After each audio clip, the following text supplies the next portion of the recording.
Zombie Apocalypse.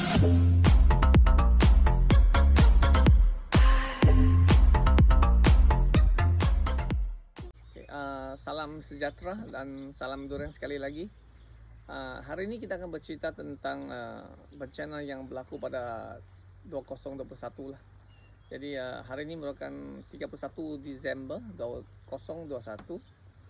Sedikit saya nak kongsikan ialah tentang dalam penanam durian ini juga kita sering kali akan juga menghadapi bencana seperti banjir, kebakaran, tiupan angin yang kuat dan lain-lain.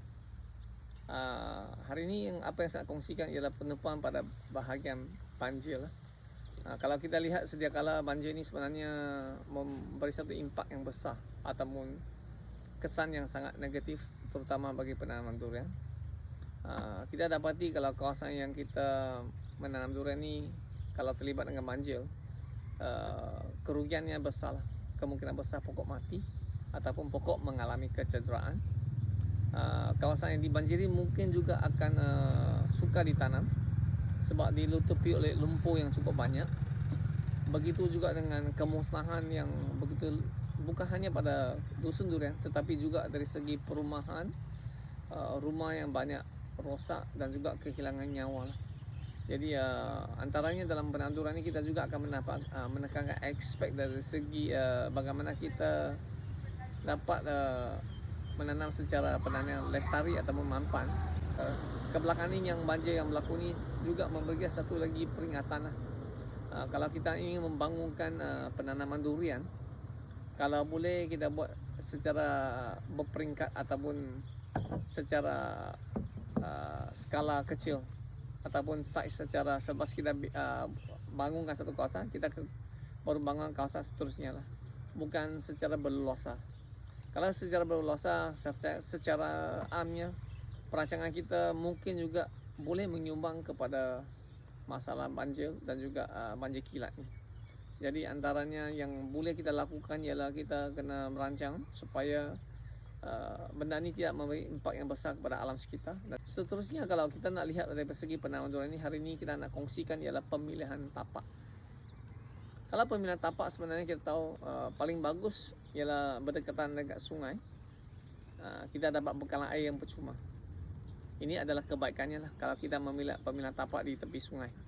Tetapi dari segi kelemahannya lah kita boleh lihat kalau di tepi sungai sekiranya berlaku banjir, kilat, contohnya kita lihat di tepi sini banyak pokok yang telah mati. Boleh dikatakan ada yang mengalami kecederaan, ada yang terus terendam, ada yang saya tengok satu kawasan yang terus mati habis seluruhnya disebabkan banjir kilat ni. Jadi pemilihan tapak ni sangat penting. Seandainya kita memiliki kawasan yang tanah tinggi, masalah tanah runtuh pula menjadi satu masalah yang besar. Dan juga di kawasan tanah ini untuk mengepam air, untuk melakukan pengairan juga menjadi satu cabaran. Jadi pemilihan tapak ni sangat penting. Dan pemilihan tapak ni harus dimulai dengan kajian kemungkinan. Kalau boleh kita nak sebelum menanam kita kena mengkaji latar belakang atau sejarah kawasan tu. Adakah dia kawasan tu mudah berlaku banjir ataupun kawasan itu adalah kawasan yang selalu berlakunya tanah runtuh. Jadi ini juga merupakan satu daripada faktor yang kita harus teliti lah sebelum kita nak memilih tapak itu untuk menanam. Dan pemilihan tapak juga melibatkan jenis tanah yang kita nak gunakan. Adakah itu tanah-tanah liat ataupun tanah merah, tanah kuning, tanah lom, tanah berpasir, tanah yang kita panggil tanah pik dan lain-lain lagi. Jadi pemilihan tanah juga merupakan aspek dalam kita memilih pemilihan tapak durian. Kalau tapak contohnya tanah yang tanah liat, contohnya tanah putih liat tu, durian suka untuk tumbuh. Kalau tanah di kawasan yang lom, biasanya banyak yang di tepi sungai ni tanah yang subur.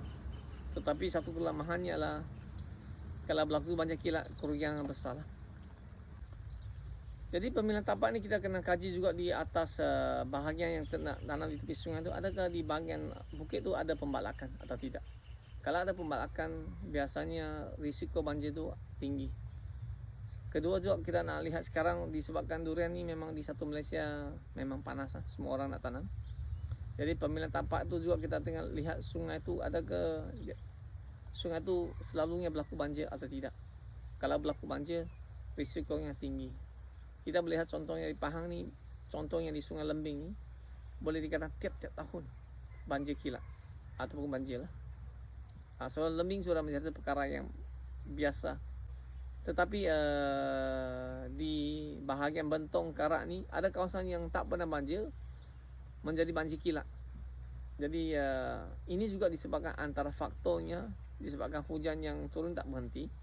Tetapi dari segi hujan turun tak berhenti juga faktor lain yang boleh dikaitkan ialah kawasan tu pembangunan terlampau luas. Itu juga antara faktor yang menyumbang lah. Jadi sama-sama kita merancang jugalah dari segi penanaman durian ini. Jadi kajian kemungkinan harus dilakukan. Boleh dikatakan berulang kali saya kongsikan dalam video, tiada kajian kemungkinan yang dilakukan ataupun kita panggil feasibility study. Jadi bagi saya kalau kita nak menanam durian, pemilihan tapak tu memang berkait rapat. Antaranya ialah kita bukan hanya nak memastikan kawasan tu saliran baik, tetapi juga tanah itu tidak ada banjir ataupun laluan tiupan angin.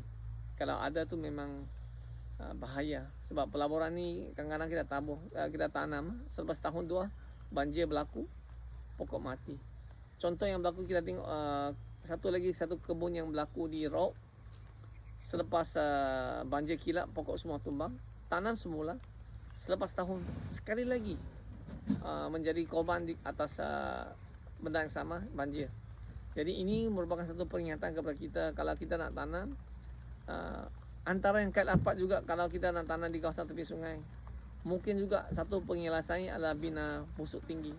Contohnya di Sarawak ada satu kebun yang buat busuk tinggi. Walaupun banjir, tanahnya terendam lebih kurang seminggu, pokok tidak mati sebab busuknya tinggi dapat menyelamatkan pokoknya. Dan juga ada pokok tertentu yang di Pahang juga yang buat busuk tinggi. Setiap kali banjir, pokok tak mati walaupun terendam.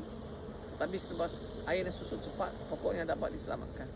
Jadi kaedah teknologi busuk juga membantu kita dalam penanaman durian ni boleh menyelamatkan pokok kita lah seandainya berlaku banjir kilat. Tetapi seandainya terendam terlalu lama, memang busuk pun tidak dapat menyelamatkan. Ada beberapa aspek yang kita boleh membantu untuk mengurangkan masalah banjir ni. Satu daripadanya kita perlu ada yang buffer zone ataupun kita panggil sebagai kawasan yang di mana berdekatan dengan sungai itu tidak boleh dibangunkan, sekurang-kurangnya satu rantai digunakan sebagai kawasan buffer zone. Yang ini juga antara ciri-ciri memenuhi daripada dalam kita mengikut apa ni yang diwawakan oleh Jabatan Pertanian MyGap. Dan kedua, kalau kita nak menanam durian, antaranya yang digalakkan ialah kita perlu menanam penutup bumi ataupun cover crop. Dan penutup bumi kita ada banyak pilihan. Satu daripadanya kita bertanam menggunakan contohnya ataupun ke kacang seperti PJ, CC, ataupun kita mengimpar rumput. Ini juga sekurang-kurangnya dapat mengurangkan hakisan dan juga larut lesap. Jadi dalam durian ni kita kalau boleh kita perlu menanam ataupun menjaga alam sekitar bersama. Dan sebenarnya ini juga membantu potongan pokok. Sebab pokok durian sebenarnya memerlukan suasana hutan. Dan sekiranya kita memberikan suasana hutan pada pokok durian, satu kebaikannya adalah pokok dapat tumbuh dengan sihat dan subur. Dan kita lihat juga dia berkait rapat. Kawasan yang kita ada buat busuk tinggi, pokoknya lebih sihat. Kita tahu pokok yang sihat datang daripada akar yang sihat. Akar yang sihat memerlukan tanah yang sihat. Tanah yang sihat sebenarnya adalah antara 50% nisbah yang solid, 25% ada udara, 25% ada kandungan air. Ini antara ciri-ciri tanah yang sehat. Dan dalam tanah yang sehat juga mengandungi sekurang-kurangnya 5 hingga 10% organik. Jadi kita dapat mewujudkan kalau tanah yang sehat, pokok akan dapat sehat. Bila pokok sehat, penyakit jarang menyerang pokok durian. Dan inilah antara faktor-faktor yang kita boleh lakukan bersama untuk sama-sama memajukan industri durian. Sedia kita tahu ialah kalau kita wujudkan penanam penutup bumi ataupun cover crop, kita dapat mengurangkan hakisan yang terutama kita lihat sekarang setelah banjir ini, lumpur dengan pasir boleh dikatakan bergelimpangan di seluruh kawasan dan banyak kawasan yang dilutupi, dan ada yang tertentu yang lumpur tu setebal sekaki, 2 kaki, ada pun 2 meter, 1 meter pun ada. Ini antara faktornya ialah kekurangan penutup bumi lah, hakisan yang sangat serius. Jadi nasihat saya kalau sesiapa yang nak menanam durian, sebab tu kita galakkan membangunkan, mungkin contohnya kita boleh membangun kawasan tu lebih kurang 50 ekar. Selepas tanah dibangunkan dan penutup bumi sudah diwujudkan, baru kita membuka kawasan seterusnya. Jadi ini sedikit sebanyak sebenarnya juga boleh menyumbang daripada ataupun mengurangkan kadar hakisan ataupun lumpur-lumpur yang berlaku ni dapat dikurangkan.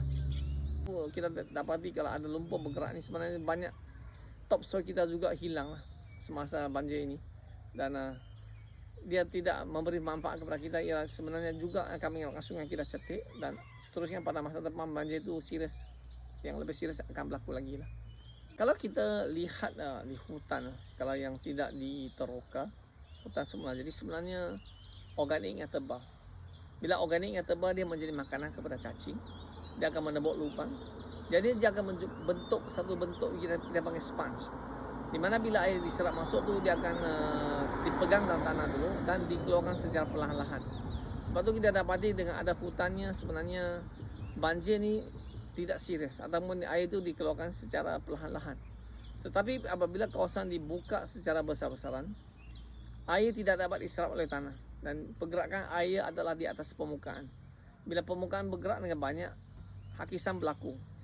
Lumpur sekali akan disebabkan hakisan tanah, lumpur di atas permukaan juga lah, itu akan dibawa bersama ke dalam sungai. Seterusnya kita akan lihat air sungai menjadi keruh dan mendapan berlaku. Bila mendapan berlaku, sungai menjadi cetek. Dan seterusnya juga bila berlakunya pengumpulan mendapan dan juga kayu-kayu ataupun balak-balak yang terbawa bersama itu, dia akan membentuk satu kepala air. Dan seterusnya bila terbentuk kepala air ini memang bahayalah. Dia akan menjadi satu satu bencana di mana air akan menembus secara mendadak ataupun mengalir dengan banyak dan kuat dengan lajunya. Dan inilah yang berlaku, yang sebenarnya yang berlaku.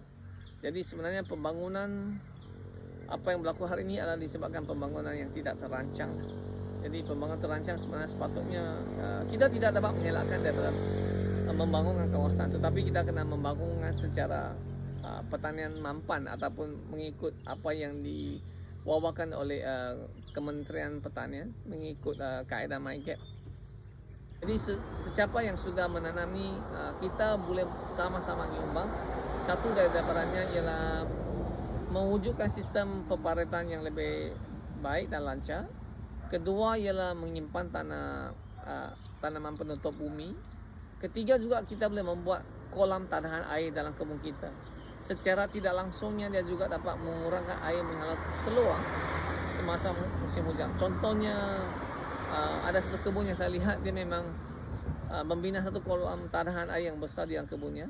Jadi bila masa hujan turun, boleh dikatakan kebanyakan air dikumpul dan dia perlukan masa yang agak panjang baru dapat memenuhi kolam itu. Jadi air sebenarnya semasa musim tenggojo itu dapat dikurangkan mengalir keluar. Jadi ini antara faktor-faktor yang kita perlu lakukan. Bagi yang boleh menanam, kalau boleh biar kita merancang dan menggunakan kaedah yang disyorkan ini supaya kita sama-sama dapat membantulah mengurangkan masalah ini. Dan bagi yang sudah menanam, dua perkara yang hanya boleh dibuat, kalau boleh simpan rumput dalam kebun dan galakkan juga orang jiran-jiran kita juga menyimpan rumput lah. Kita harus mencintai rumput sebab dia antara satu daripada kulit kepada tanah kita. Jadi sebagai penutup pada 2021 ni, satu yang ingin saya kongsikan ialah kita memang dicabar oleh COVID sepanjang tahun ini, dan kita juga menghadapi masalah banjir yang tidak tanpa kita bersedia penuh, berlakunya banjir yang agak serius, dan kita jangan putus asa atau patah semangat bila berlakunya ujian-ujian yang berlaku seperti ini. Ini antara juga supaya dia mengajak kita lebih banyak berfikir, merancang untuk mengurangkan, dan juga banyak bersyukur, dan juga kita yang lain kita serahlah kepada berbuat baik dapat baik. Semoga industri durian ini akan terus berkembang dan juga membawa manfaat untuk kita bersama. Ya, selamat tahun baru.